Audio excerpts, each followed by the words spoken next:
श्रीमद् भगवत गीता के पास दुनिया की हर समस्या का समाधान है, आपके हर सवालों का जवाब है। भगवत गीता ही है जो आधुनिक युग में समस्याओं से घिरे हुए मनुष्य को एक कर्मशील जीवन जीने के लिए प्रेरित करती है। गीता ऐसे प्रेरणादायक संदेशों का महासागर है जो जीवन से निराश मनुष्य को आशाओं से भर देती है। श्रीमद् भगवत गीता एकमात्र ऐसा ग्रंथ है जो मनुष्य को जीने का सही तरीका बताती है। गीता जीवन में धर्म, कर्म और प्रेम का पाठ पढ़ाती है। श्रीमद् भगवत गीता का ज्ञान मानव जीवन और जीवन के बाद का जीवन दोनों के लिए उपयोगी माना गया है। श्रीमद् भगवत गीता भगवान का श्वास है, हृदय है और भगवान की साक्षात मूर्ति है। गीता भगवान का प्रधान रहस्यमय आदेश है। ऐसी दशा में गीता का पालन करने वाला उन्हें प्राणों से भी बढ़कर प्रिय है। भगवत गीता में कुल 18 अध्याय है और 700 श्लोक है, जिसे सभी के लिए पढ़ पाना थोड़ा मुश्किल है। इसीलिए आज के इस बेहद ही खास वीडियो में हम श्रीमद् भगवत गीता के 30 विचारों के बारे में बात करने वाले हैं, जिन्हें जानकर आप श्रीमद् भगवत गीता का सही मतलब समझ पाएंगे। इसलिए इन विचारों को आप हर रोज जरूर सुने। तो चलिए जानते हैं भगवत गीता के 30 महत्वपूर्ण विचारों को।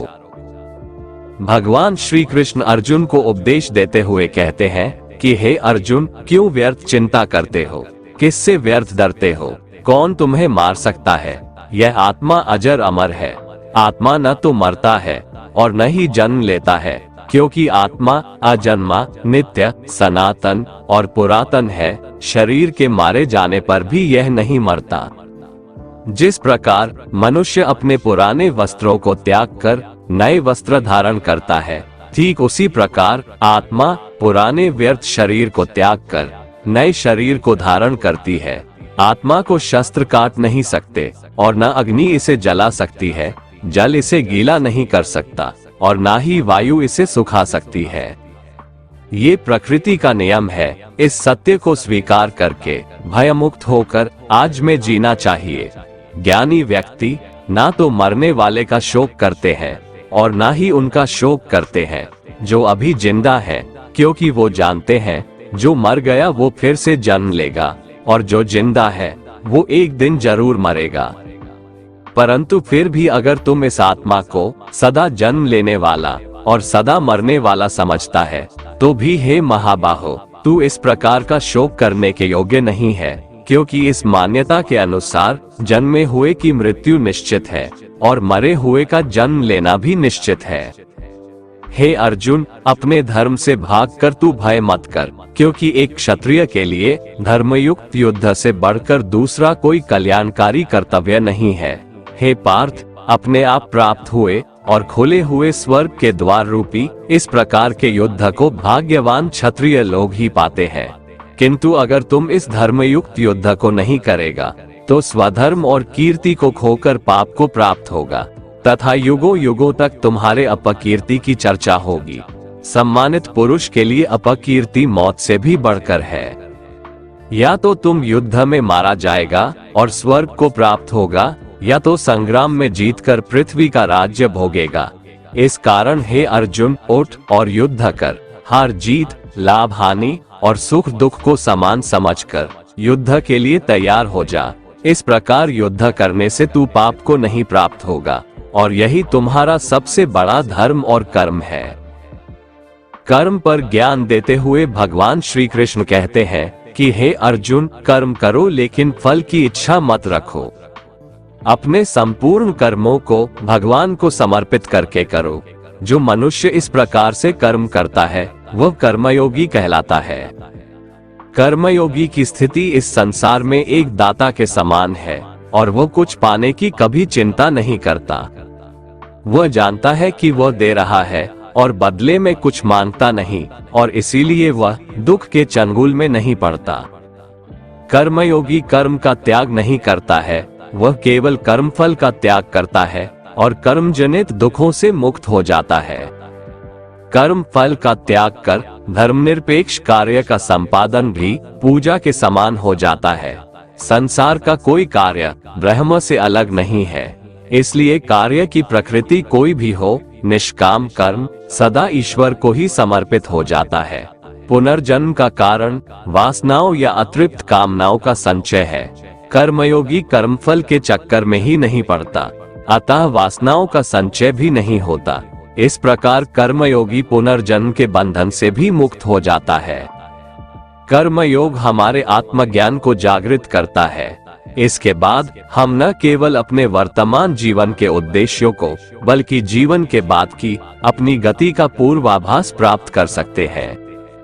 इस योग में कर्म के द्वारा ईश्वर की प्राप्ति की जाती है।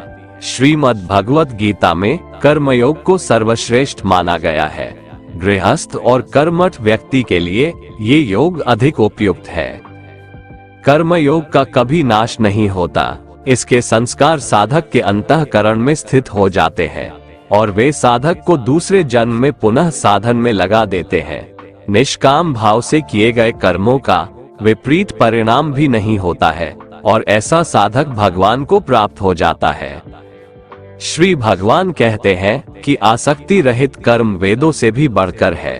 वेद भी सिर्फ 3 गुणों में समाप्त हो जाते हैं, उससे आगे वे भी नहीं जानते। उससे आगे है कर्म योग। श्री भगवान का कहना है कि कर्म करो लेकिन उससे आसक्ति मत रखो। बेहद बड़े जलाशय के प्राप्त हो जाने पर छोटे जलाशय में मनुष्य का जितना प्रयोजन रहता है, उसी तरह से जिसने ब्रह्म तत्व को समझ लिया, तब उसके लिए वेदों की कोई आवश्यकता नहीं रह जाती है।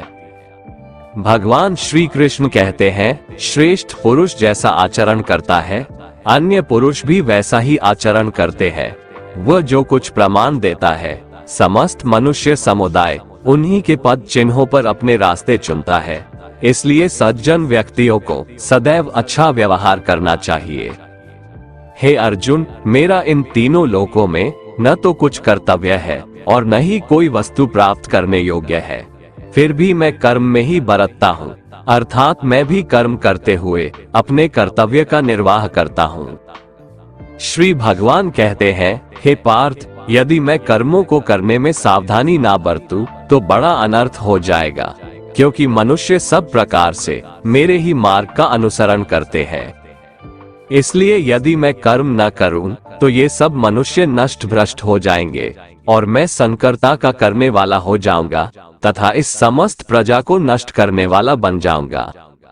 हे भारत, जिनमें समझ नहीं होती वो कर्म में आसक्त होकर कर्म करते हैं।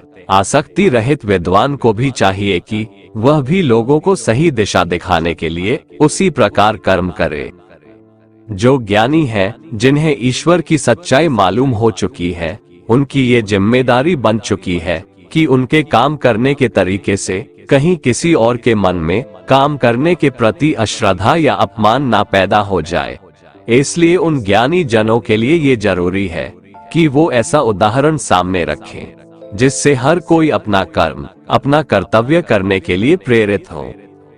वास्तव में संपूर्ण कर्म सब प्रकार से प्रकृति के गुणों द्वारा किए जाते हैं, तो भी जिसका अंतःकरण अहंकार से मोहित हो रहा है, ऐसा अज्ञानी मैं करता हूँ ऐसा मानता है। तामसिक गुण वाले व्यक्ति आलस्य या नींद इसी प्रकार के कर्म करते हैं। राजसिक गुण वाले बात बात पर शौर्य या बहादुरी दिखाने का काम करते हैं, लेकिन ज्ञानी मनुष्य जानते हैं उसके गुण ही उससे कर्म करवा रहे हैं, और जो ज्ञानी नहीं होते वो समझते हैं कि सब कुछ वही कर रहे हैं। कर्म में लगे हुए ज्ञानियों को ये जानना चाहिए कि गुण ही उनसे कर्म करवाते हैं, वो खुद कुछ भी नहीं करते। और जो ज्ञानी इस बात को समझ ले तो ये उनकी जिम्मेदारी होती है कि वो अज्ञानियों को समझाए कि कर्म ही उनका धर्म है। श्री कृष्ण अर्जुन से कहते हैं कि तुम मुझ अंतर्यामी परमात्मा में अपने सारे कर्मों को अर्पण कर दे। जो कोई मनुष्य दोष दृष्टि से रहित और श्रद्धा युक्त होकर मेरे इस मत का सदा अनुसरण करते हैं, वे भी संपूर्ण कर्मों से छूट जाते हैं। परंतु जो मनुष्य मुझ में दोषारोपण करते हुए मेरे इस मत के अनुसार नहीं चलते हैं, उन मूर्खों को तू संपूर्ण ज्ञानों में मोहित और नष्ट हुआ ही समझ। ज्ञानी मनुष्य या योगी किसे कहते हैं, इसके बारे में श्री भगवान बताते हैं कि जब मनुष्य मन में स्थित संपूर्ण कामनाओं को भली भांति त्याग देता है और आत्मा से आत्मा में ही संतुष्ट रहता है, तब वह मनुष्य ज्ञानी या योगी कहलाता है। दुखों की प्राप्ति होने पर जिसके मन में उद्वेग नहीं होता, सुखों की प्राप्ति में जो सर्वथा स्पृहा रहित है तथा जिसके राग, भय और क्रोध नष्ट हो गए हैं, ऐसा मनुष्य ज्ञानी कहलाता है। जो मनुष्य सर्वत्र स्नेह रहित होकर शुभ या अशुभ वस्तु को प्राप्त होकर न प्रसन्न होता है और न द्वेष करता है, वह ज्ञानी है। जिस प्रकार कछुआ सब ओर से अपने अंगों को समेट लेता है, वैसे ही जब कोई मनुष्य इंद्रियों के विषयों से इंद्रियों को सब प्रकार से हटा लेता है, तब वह स्थिर बुद्धि मनुष्य ज्ञानी के समान है, ऐसा समझना चाहिए। इसलिए साधक को चाहिए कि वह उन संपूर्ण इंद्रियों को वश में करके समाहित चित्त होकर मेरा ध्यान करे, क्योंकि जिस पुरुष की इंद्रियां वश में होती है उसी की बुद्धि स्थिर हो जाती है। विषयों का चिंतन करने वाले पुरुष की उन विषयों में आसक्ति हो जाती है, आसक्ति से उन विषयों की कामना उत्पन्न होती है और कामना में विघ्न पड़ने से क्रोध उत्पन्न होता है। क्रोध से भ्रम पैदा होता है, स्मृति में भ्रम हो जाने से बुद्धि का नाश हो जाता है और बुद्धि का नाश हो जाने से उस पुरुष का पतन हो जाता है। जिस प्रकार हवा के झोंके नाव को भटका देती है, ठीक उसी प्रकार मनुष्य की इंद्रियां उसकी बुद्धि को भटका देती है। इसलिए हे महाबाहो, जिस पुरुष की इंद्रियां उसके बस में होती है उसी की बुद्धि स्थिर है और वही पुरुष योगी या ज्ञानी कहलाता है।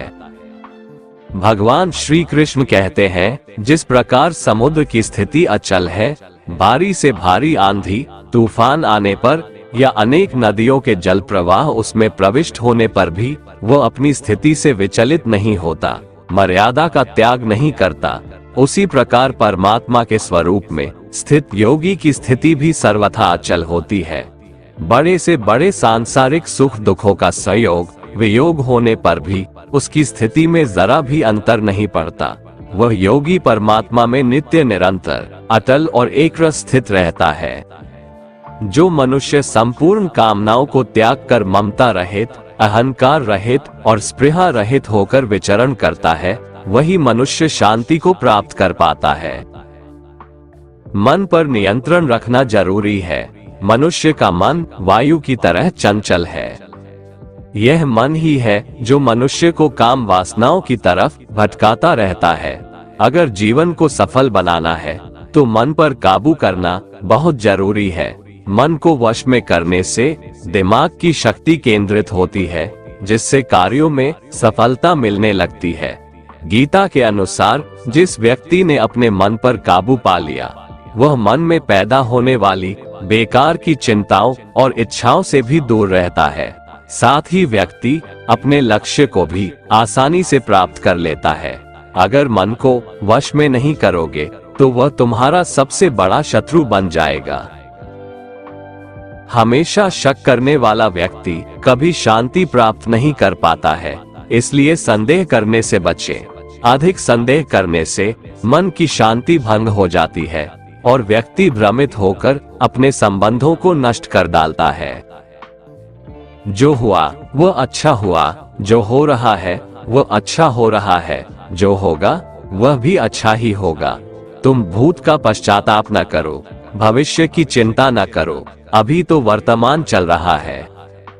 तुम्हारा क्या गया जो तुम रोते हो? तुम क्या लाए थे जो तुमने खो दिया? तुमने क्या पैदा किया था जो नाश हो गया? न तुम कुछ लेकर आए, ना कुछ लेकर जाओगे। जो लिया यहीं से लिया, जो दिया यहीं पर दिया, जो लिया इसी संसार से लिया, जो दिया इसी संसार को दिया। तुम खाली हाथ आए थे और खाली हाथ चले जाओगे। जो आज तुम्हारा है कल वो किसी और का था, परसों किसी और का होगा। तुम इसे अपना समझकर मग्न हो रहे हो। बस यही प्रसन्नता तुम्हारे दुखों का कारण है। परिवर्तन संसार का नियम है।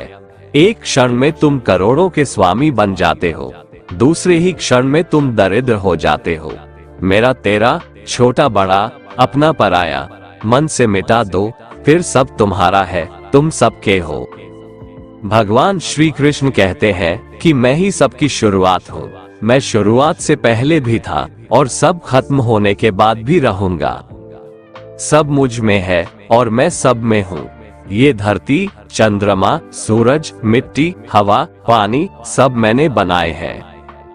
मैंने ही भगवान, शैतान, राक्षस और इंसान बनाया।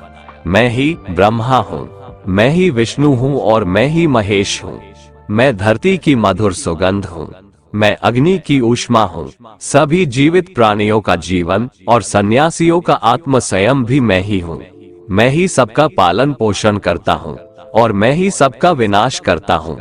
मैं धरती के सभी प्राणियों को जानता हूँ, लेकिन वास्तविकता में मुझे कोई नहीं जानता। जब जब इस धरती पर पाप, अहंकार और अधर्म बढ़ेगा, तो उसका विनाश कर पुनः धर्म की स्थापना करने हेतु मैं अवश्य अवतार लेता रहूंगा। कान्हा कहते हैं, जिस प्रकार प्रकाश की ज्योति अंधेरे में चमकती है, ठीक उसी प्रकार सत्य भी चमकता है।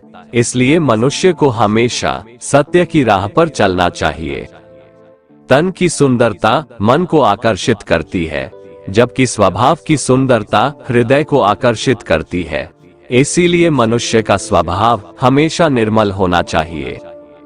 कौन क्या कर रहा है, कैसे कर रहा है और क्यों कर रहा है, इन सब से आप जितना दूर रहेंगे उतना ही खुश रहेंगे। मनुष्य अपने हृदय से जो दान कर सकता है वो अपने हाथों से नहीं कर सकता, और मौन रहकर जो कुछ वो कह सकता है वो शब्दों से नहीं कह सकता। किसी भी व्यक्ति को ना तो समय से पहले और ना ही भाग्य से अधिक कुछ मिलता है, लेकिन उसे पाने के लिए सदैव प्रयत्नशील रहना चाहिए। भगवान श्री कृष्ण कहते हैं, जिस मनुष्य के अंदर ज्ञान की कमी और ईश्वर में श्रद्धा नहीं होती, वो मनुष्य जीवन में कभी भी आनंद और सफलता को प्राप्त नहीं कर पाता। मोह विनाश का कारण होता है। मनुष्य के दुखों का मूल कारण उसका मोह ही है। वो जितना अधिक मोह करेगा उतना ही अधिक कष्ट भी भोगेगा। ज्यादा खुश होने पर और ज्यादा दुखी होने पर निर्णय नहीं लेना चाहिए, क्योंकि ये दोनों परिस्थितियां आपको सही निर्णय नहीं लेने देती हैं। जो व्यक्ति आध्यात्मिक जागरूकता के शिखर तक पहुंच चुके हैं, उनका मार्ग है निस्वार्थ कर्म, और जो भगवान के साथ संयोजित हो चुके हैं, उनका मार्ग है स्थिरता और शांति। मानव कल्याण ही भगवत गीता का प्रमुख उद्देश्य है। इसलिए मनुष्य को अपने कर्तव्यों का पालन करते समय मानव कल्याण को प्राथमिकता देना चाहिए। हे अर्जुन, वह जो वास्तविकता में मेरे उत्कृष्ट जन्म और गतिविधियों को समझता है, वो शरीर त्यागने के बाद पुनः जन्म नहीं लेता और मेरे परम धाम को प्राप्त होता है। वो व्यक्ति जो सभी इच्छाएं त्याग देता है और मैं और मेरा की लालसा और भावनाओं से मुक्त हो जाता है, उसे अपार शांति की प्राप्ति होती है। संयम, सदाचार, स्नेह एवं सेवा, ये गुण सत्संग के बिना नहीं आते। ईश्वर से किए गए प्रार्थना से इंसान की परिस्थिति या तकदीर बदले या ना बदले, पर उस प्रार्थना से इंसान के चरित्र में जरूर बदलाव आता है। भगवान श्री कृष्ण कहते हैं, हे अर्जुन, जो भक्त मुझे जिस प्रकार भजते हैं, मैं भी उनको उसी प्रकार भजता हूँ, क्योंकि सभी मनुष्य सब प्रकार से मेरे ही मार्ग का अनुसरण करते हैं। इस मनुष्य लोक में कर्मों के फल को चाहने वाले लोग देवताओं का पूजन किया करते हैं, क्योंकि उनको कर्मों से उत्पन्न होने वाली सिद्धि शीघ्र मिल जाती है। ब्राह्मण, क्षत्रिय, वैश्य और शूद्र, इन 4 वर्णों का समूह गुण और कर्मों के अनुसार मेरे द्वारा रचा गया है। इस प्रकार उस सृष्टि रचनादि कर्म का कर्ता होने पर भी मुझ अविनाशी परमेश्वर को तू वास्तव में अकर्ता ही जान। जिसने अपने मन और इंद्रियों को जीत लिया है और जिसने समस्त भोगों की सामग्री का परित्याग कर दिया है, ऐसा आशा रहित पुरुष केवल शरीर संबंधी कर्म करता हुआ भी पापों को नहीं प्राप्त होता है। जिसको बिना मांगे जो मिले उसी में संतुष्ट रहता है, जो न किसी से ईर्ष्या करता है और ना द्वेष, जो सुख दुख को एक समान भाव से देखता है, ऐसा मनुष्य कर्म योगी कहलाता है, जिसकी आसक्ति सर्वथा नष्ट हो गई है, जो अपने देह पर अभिमान नहीं करता और जो ममता से रहित हो गया है, जिसका चित्त निरंतर परमात्मा के ज्ञान में स्थित रहता है। वैसा कर्मयोगी अपना कर्म यज्ञ की तरह करता है और मोक्ष को प्राप्त होता है। जो अपना सब कुछ परमात्मा को अर्पित कर देता है, जिसके लिए परमात्मा ही सब कुछ है, जो अपने हर कर्म में परमात्मा को देखता है और हर कर्म परमात्मा के लिए करता है, वैसा कर्मयोगी मोक्ष का अधिकारी होता है। कान्हा कहते हैं, अपनी इंद्रियों को वश में करने का सबसे बड़ा तरीका है ज्ञान। ज्ञान से ही योगी लोग अपने मन को नियंत्रण में करते हैं। जब भी कोई बुरा विचार आता है तो उनका ज्ञान ही उसे बताता है कि उनका लक्ष्य ये नहीं है।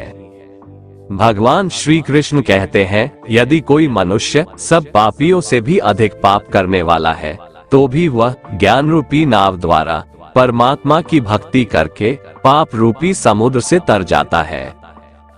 क्योंकि जिस प्रकार प्रज्वलित अग्नि ईंधनों को भस्ममय कर देता है, वैसे ही ज्ञान रूप अग्नि संपूर्ण कर्मों को भस्ममय कर देता है और मनुष्य परमात्मा को प्राप्त हो जाता है। जिसने अपनी इंद्रियों को जीत लिया है, वह मनुष्य ज्ञान को प्राप्त होता है और भगवान की प्राप्ति कर परम शांति को प्राप्त हो जाता है। विवेकहीन और श्रद्धा रहित और संशय युक्त मनुष्य इस ज्ञान को कभी प्राप्त नहीं कर पाता है। ऐसे संशय युक्त मनुष्य के लिए न ये लोक है, न परलोक है और न सुख ही है। श्री भगवान भगवद गीता में कहते हैं कि व्यक्ति को सदैव बुराई से बचकर रहना चाहिए। अगर कोई बुरा कर्म करता है तो वह कर्म उसको अपने जीवन में भोगना ही पड़ता है। जिस प्रकार बछड़ा हजारों के झुंड में भी अपनी माँ को खोज लेता है, वैसे ही कर्म का फल आपको हजारों के भीड़ में भी खोज लेगा। माधव कहते हैं, किसी जीव को कष्ट देकर आप मुझे खुश नहीं देख सकते हो। श्री कृष्ण जगत के स्वामी हैं, वह कण कण में निवास करते हैं। छोटे से छोटे जीव के हृदय में ईश्वर का वास होता है। उस जीव को कष्ट का अनुभव होना ईश्वर को कष्ट का अनुभव कराता है। अर्थात किसी जीव को कष्ट देकर अपने ईश्वर को खुश कैसे देख सकते हैं। मनुष्य हमेशा अपने भाग्य को कोसता है, ये जानते हुए भी कि भाग्य से भी ऊंचा उसका कर्म है जो उसके स्वयं के हाथों में है। जितना इंतजार परमात्मा आपसे करवा रहा है, समय आने पर वो इतना देगा कि संभाल भी नहीं पाओगे। कोई आपका साथ ना दे तो निराश मत होना, क्योंकि परमात्मा से बड़ा हमसफर कोई नहीं होता। विश्वास के बगैर इस दुनिया में कोई भी रिश्ता ज्यादा देर तक कायम नहीं रह सकता। केवल ज्ञान ही एक ऐसा अक्षय तत्व है जो कहीं भी किसी भी अवस्था में और किसी भी काल में मनुष्य का साथ नहीं छोड़ता। धरती पर जिस प्रकार मौसम में बदलाव आता है, उसी प्रकार जीवन में भी सुख दुख आता जाता रहता है। युद्ध हो या जीवन, सफलता केवल 3 शस्त्रों से प्राप्त होती है, धर्म, धैर्य और साहस। कोई भी मनुष्य जन्म से नहीं बल्कि अपने कर्मों से महान बनता है। कुछ पाना है तो खुद पर भरोसा कीजिए, क्योंकि सहारे कितने भी सच्चे और अच्छे हो, साथ छोड़ ही जाते हैं। मित्र गरीब है या अमीर मायने नहीं रखता, बल्कि वो आपके बुरे समय में आपका साथ कितना देता है, यह मायने रखता है। धर्म चाहे जो भी हो, अच्छे इंसान बनो, हिसाब हमारे कर्म का होगा, धर्म का नहीं। प्रकृति के 3 गुण, सत्व गुण, रज गुण और तम गुण से उत्पन्न होने वाले भाव, उन सबको तू मुझसे उत्पन्न होने वाला समझ, परंतु प्रकृति के गुण मेरे अधीन रहते हैं, मैं उनके अधीन नहीं हूँ। प्रकृति के इन तीनों गुणों से उत्पन्न भावों द्वारा संसार के सभी जीव मोहग्रस्त रहते हैं। इस कारण वे मुझ परम अविनाशी को नहीं जान पाते हैं। हे अर्जुन, इन तीनों दिव्य गुणों से युक्त मेरी माया को पार कर पाना असंभव है, परंतु जो मनुष्य मेरे शरणागत हो जाते हैं, वो मेरी इस माया को आसानी से पार कर जाते हैं। मनुष्यों में अधर्मी और दुष्ट स्वभाव वाले मूर्ख लोग मेरी शरण ग्रहण नहीं करते हैं। ऐसे नास्तिक स्वभाव धारण करने वालों का ज्ञान मेरी माया द्वारा हर लिया जाता है। बुद्धिहीन मनुष्य मुझ अप्रकट परमात्मा को मनुष्य की तरह जन्म लेने वाला समझते हैं, इसलिए वह मेरे सर्वश्रेष्ठ अविनाशी स्वरूप के परम प्रभाव को नहीं समझ पाते हैं। मैं सभी के लिए प्रकट नहीं हूँ, क्योंकि मैं अपनी योग माया द्वारा आच्छादित रहता हूँ। इसलिए यह मूर्ख मनुष्य मुझ अविनाशी परमात्मा को नहीं समझ पाते हैं। जो मनुष्य जीवन के अंत समय में मेरा ही स्मरण करता हुआ शारीरिक बंधन से मुक्त होता है, वह मेरे ही भाव को अर्थात मुझको ही प्राप्त होता है, इसमें कुछ भी संदेह नहीं है। हे कुंती पुत्र, मनुष्य अंत समय में जिस जिस भाव का स्मरण करता हुआ शरीर का त्याग करता है, वह उसी भाव को ही प्राप्त होता है जिस भाव का जीवन में निरंतर स्मरण किया है। इसलिए हे अर्जुन, तू हर समय मेरा ही स्मरण कर, मन बुद्धि से मेरे शरणागत होकर तू निश्चित रूप से मुझको ही प्राप्त होगा। हे पृथापुत्र, जो मनुष्य बिना विचलित हुए अपनी चेतना अर्थात आत्मा से योग में स्थित होने का अभ्यास करता है, वह निरंतर चिंतन करता हुआ उस दिव्य परमात्मा को ही प्राप्त होता है।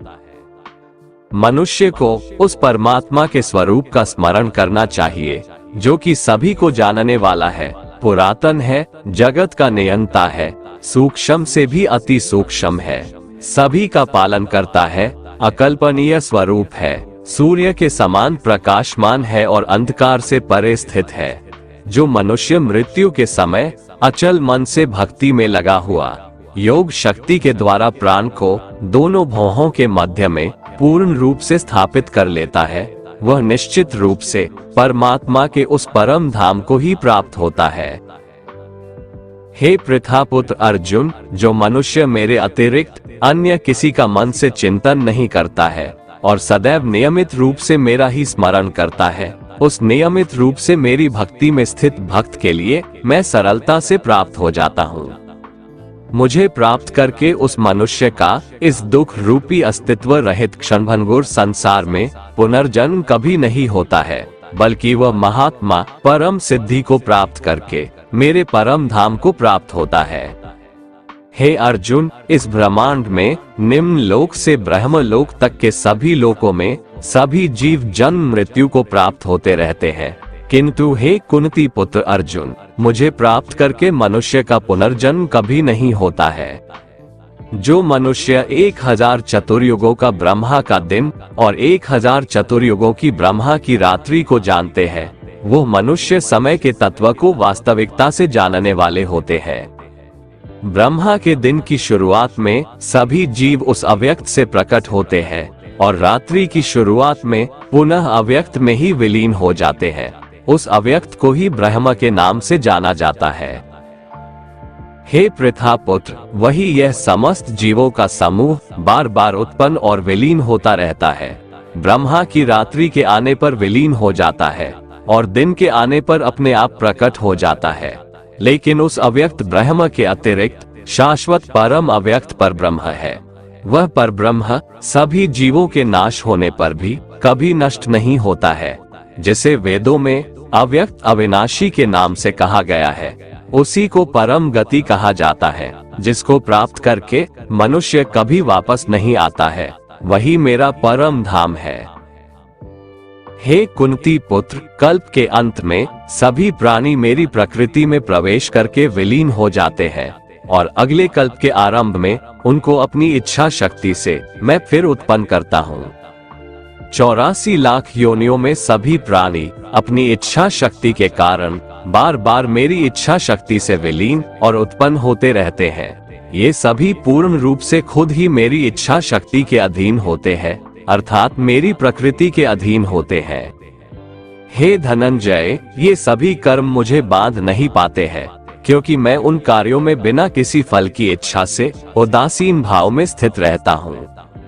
हे कुंती पुत्र, मेरी अधीनता में मेरी अपराध शक्ति सभी चर तथा अचर जीव उत्पन्न और विनिष्ट करती रहती है। इसी कारण से यह संसार परिवर्तनशील है। मूर्ख मनुष्य मुझे अपने ही समान जन्म मृत्यु को प्राप्त होने वाला समझते हैं, इसलिए वह सभी मनुष्य जीवात्माओं का परम ईश्वर वाले मेरे स्वभाव को नहीं समझ पाते हैं। ऐसे मनुष्य कभी न पूर्ण होने वाली आशा में, कभी न पूर्ण होने वाले कर्मों में और कभी न प्राप्त होने वाले ज्ञान में मोहग्रस्त होकर मेरी मोहने वाली भौतिक प्रकृति की ओर आकृष्ट होकर निश्चित रूप से राक्षसी प्रवृत्ति और आसुरी स्वभाव धारण किए रहते हैं। हे पृथा पुत्र, मोह से मुक्त हुए महापुरुष दैवीय स्वभाव को धारण करके मेरी शरण ग्रहण करते हैं और मुझको सभी जीवात्माओं का उद्गम जानकर अनन्य भाव से मुझ अविनाशी का स्मरण करते हैं। ऐसे महापुरुष दृढ़ संकल्प से प्रयत्न करके निरंतर मेरे नाम और महिमा का गुणगान करते हैं और सदैव मेरी भक्ति में स्थिर होकर मुझे बार बार प्रणाम करते हुए मेरी पूजा करते हैं। कुछ मनुष्य ज्ञान के अनुशीलन द्वारा यज्ञ करके, कुछ मनुष्य मुझे एक ही तत्व जानकर, कुछ मनुष्य अलग अलग तत्व जानकर अनेक विधियों से निश्चित रूप से मेरे विश्व स्वरूप की ही पूजा करते हैं। हे अर्जुन, मैं ही वैदिक कर्मकांड को करने वाला हूँ, मैं ही यज्ञ हूँ, मैं ही पितरों को दिए जाने वाला तर्पण हूँ, मैं ही जड़ी बूटी रूप में औषधि हूँ, मैं ही मंत्र हूँ, मैं ही घृत हूँ, मैं ही अग्नि हूँ और मैं ही हवन में दी जाने वाली आहुति हूँ। इस संपूर्ण ब्रह्मांड का मैं ही पालन करने वाला पिता हूँ, मैं ही उत्पन्न करने वाली माता हूँ, मैं ही मूल स्रोत दाता हूँ, मैं ही इसे धारण करने वाला हूँ, मैं ही पवित्र करने वाला ओंकार शब्द से जानने योग्य हूँ, मैं ही ऋग्वेद, सामवेद और यजुर्वेद हूँ। मैं ही सभी प्राप्त होने वाला परम लक्ष्य हूँ, मैं ही सभी का भरण पोषण करने वाला हूँ, मैं ही सभी का स्वामी हूँ, मैं ही सभी के अच्छे बुरे कर्मों को देखने वाला हूँ, मैं ही सभी का परम धाम हूँ, मैं ही सभी की शरण स्थली हूँ, मैं ही सभी से प्रेम करने वाला घनिष्ठ मित्र हूँ, मैं ही सृष्टि को उत्पन्न करने वाला हूँ, मैं ही सृष्टि का संहार करने वाला हूँ, मैं ही सभी का स्थिर आधार हूँ, मैं ही सभी को आश्रय देने वाला हूँ और मैं ही सभी का अविनाशी कारण हूँ। हे अर्जुन, मैं ही सूर्य रूप में तपकर जल को भाप रूप में रोककर बारिश रूप में उत्पन्न होता हूँ, मैं ही निश्चित रूप से अमर तत्व हूँ, मैं ही मृत तत्व हूँ, मैं ही सत्य रूप में तत्व हूँ और मैं ही असत्य रूप में पदार्थ हूँ। जो मनुष्य तीनों वेदों के अनुसार यज्ञों के द्वारा मेरी पूजा करके सभी पापों से पवित्र होकर स्वर्ग लोकों की प्राप्ति के लिए प्रार्थना करते हैं, वह मनुष्य अपने पुण्यों के फल स्वरूप इंद्र लोक में जन्म को प्राप्त होकर स्वर्ग में देवी देवताओं वाले सुखों को भोगते हैं। वह जीवात्मा उस विशाल स्वर्ग लोक के सुखों का भोग करके पुण्य फलों के समाप्त होने पर इस मृत्यु लोक में पुनः जन्म को प्राप्त होते हैं। इस प्रकार तीनों वेदों के सिद्धांतों का पालन करके सांसारिक सुख की कामना वाले मनुष्य बार बार जन्म और मृत्यु को प्राप्त होते रहते हैं। जो मनुष्य एकमात्र मुझे लक्ष्य मानकर अनन्य भाव से मेरा ही स्मरण करते हुए कर्तव्य कर्म द्वारा पूजा करते हैं, जो सदैव निरंतर मेरी भक्ति में लीन रहता है, उस मनुष्य की सभी आवश्यकताएं और सुरक्षा की जिम्मेदारी मैं स्वयं निभाता हूँ। मेरे ऐश्वर्य के प्रभाव को न तो कोई देवतागण जानते हैं और न ही कोई महान ऋषिगण ही जानते हैं, क्योंकि मैं ही सभी प्रकार से देवताओं और महर्षियों को उत्पन्न करने वाला हूँ। जो मनुष्य मुझे जन्म मृत्यु रहित, आदि अंत रहित और सभी लोकों का महान ईश्वरीय रूप को जान जाता है, वह मृत्यु को प्राप्त होने वाला मनुष्य मोह से मुक्त होकर सभी पापों से मुक्त हो जाता है।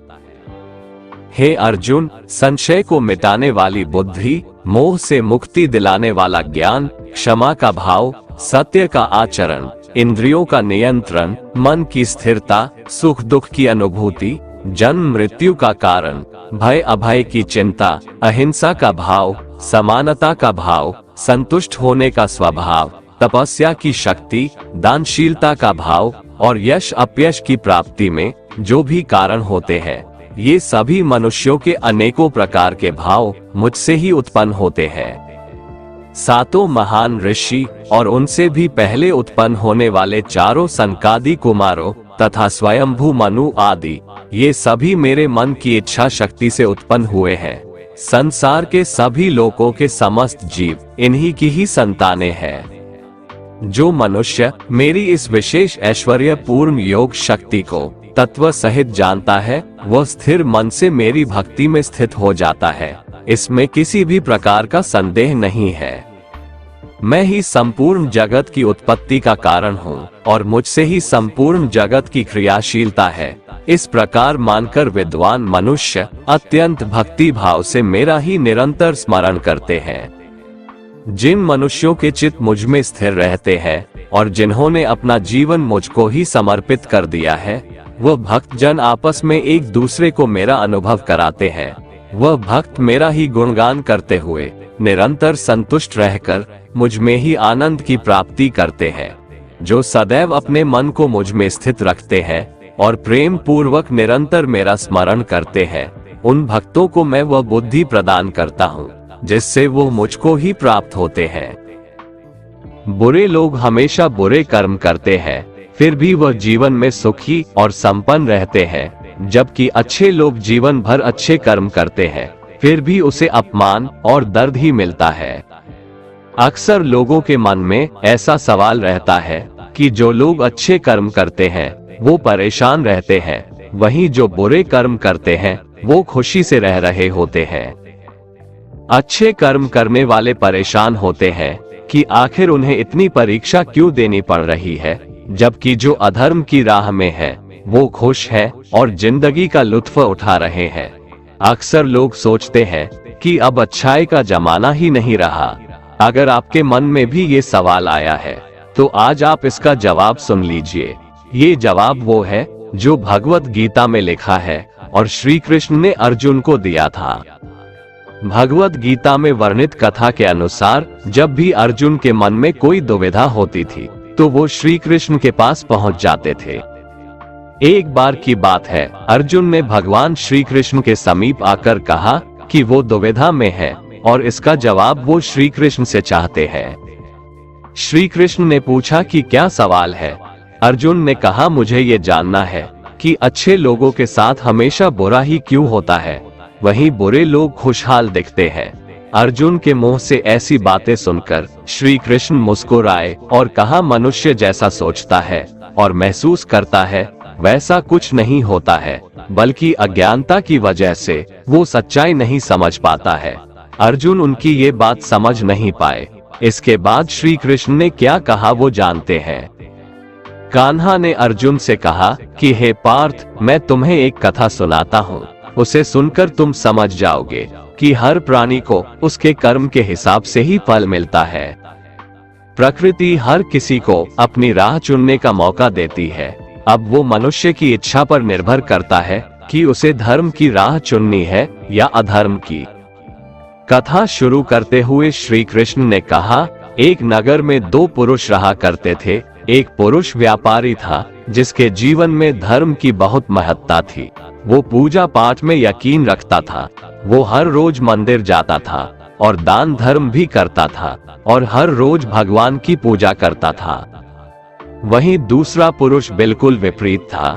वो हर रोज मंदिर तो जाता था लेकिन पूजा करने नहीं, बल्कि मंदिर के बाहर से जूते चप्पल चुराने। उसे दान और धर्म से कोई लेना देना नहीं था। समय बीतता गया और एक दिन बहुत जोर की बारिश हो रही थी। इस वजह से मंदिर में पुजारी के अलावा कोई नहीं था। ये बात जब दूसरे पुरुष को पता चली तो उसने कहा कि ये सही मौका है मंदिर का धन चुराने का। पंडित से नजर बचाकर उसने मंदिर का सारा धन चुरा लिया। उसी समय धर्म कर्म में विश्वास रखने वाला व्यक्ति भी मंदिर पहुंचा। दुर्भाग्य से मंदिर के पुजारी ने उसे ही चोर समझ लिया और चिल्लाने लगे। वहां लोग एकत्र हो गए और उसे बहुत मारा। किसी तरह वो बचते बचाते वहां से निकला तो दुर्भाग्य ने उसका साथ वहां भी नहीं छोड़ा। मंदिर के बाहर वो एक गाड़ी से टकरा गया और घायल हो गया। फिर वो व्यापारी लंगड़ाते हुए घर जाने लगा तो रास्ते में उसकी मुलाकात उस पुरुष से हुई जिसने मंदिर से धन चुराया था। उसने कहा, आज तो मेरी किस्मत चमक गई, एक साथ इतना सारा धन मिल गया। ये सब देखकर उसे बहुत बुरा लगा और उसने अपने घर से भगवान की सारी तस्वीरें निकाल दी। कुछ सालों बाद दोनों की पुरुषों की मृत्यु हो गई। मरने के बाद जब दोनों यमराज की सभा में पहुंचे और भले पुरुष ने दूसरे व्यक्ति को देखा तो उसे बहुत गुस्सा आया। उसने क्रोधित होकर यमराज से पूछ ही लिया, मैं तो हमेशा अच्छे कर्म करता था, दान में विश्वास रखता था, उसके बदले जीवन भर मुझे अपमान और दर्द ही मिला, और इस व्यक्ति को नोटों से भरी पोटली, आखिर ऐसा भेदभाव क्यों? इस पर यमराज ने कहा, पुत्र तुम गलत समझ रहे हो। जिस दिन तुम्हारी गाड़ी से टक्कर हुई थी वो दिन तुम्हारे जीवन का आखिरी दिन था, परंतु तुम्हारे अच्छे कर्मों की वजह से तुम्हारी मौत सिर्फ एक छोटी से चोट में बदल गई। तुम इस दुष्ट व्यक्ति के बारे में जानना चाहते हो? दरअसल इसके भाग्य में राजयोग था, मगर इसके कुकर्मों और अधर्म की वजह से वो सिर्फ एक छोटी सी धन की पोटली में बदल गया। कथा सुनाने के बाद श्री कृष्ण अर्जुन से कहते हैं, पार्थ क्या अब तुम्हें तुम्हारे सवाल का जवाब मिल गया? ऐसा सोचना कि भगवान तुम्हारे कर्मों को नजरअंदाज कर रहे हैं, ये बिल्कुल भी सत्य नहीं है। भगवान हमें कब, क्या, किस रूप में दे रहा है, मनुष्य को समझ में नहीं आता है, मगर आप अच्छे कर्म करते रहें तो भगवान की कृपा हमेशा बनी रहती है। इसलिए अपने अच्छे कर्मों को बदलना नहीं चाहिए, क्योंकि उसका फल हमें इसी जीवन में मिलता है। इसलिए मनुष्य का फर्ज है कि वो हमेशा अच्छे कर्म करते रहें, क्योंकि श्री कृष्ण ने गीता में भी बताया है कि किसी के द्वारा किया गया कर्म बेकार नहीं जाता है, चाहे वो अच्छा हो या बुरा। जो मनुष्य मुझसे परम प्रेम करके इस परम रहस्य युक्त गीता शास्त्र को मेरे भक्तों में कहेगा, वो मुझको ही प्राप्त होगा, इसमें कोई संदेह नहीं है। उससे बढ़कर मेरा प्रिय कार्य करने वाला मनुष्यों में कोई भी नहीं है, तथा पृथ्वी भर में उससे बढ़कर मेरा प्रिय दूसरा कोई भविष्य में होगा भी नहीं। जो मनुष्य श्रद्धायुक्त दोषों से रहित होकर इस गीता शास्त्र का श्रवण भी करेगा, वह भी सभी पापों से मुक्त होकर मेरे परम धाम को प्राप्त होगा। दोस्तों, अगर आपको हमारा ये वीडियो पसंद आया तो कमेंट में जय श्री राधे कृष्ण लिखें, और ऐसे ही प्रेरणादायक वीडियो देखने के लिए हमारे चैनल को सब्सक्राइब कर लें। जय श्री राधे कृष्ण।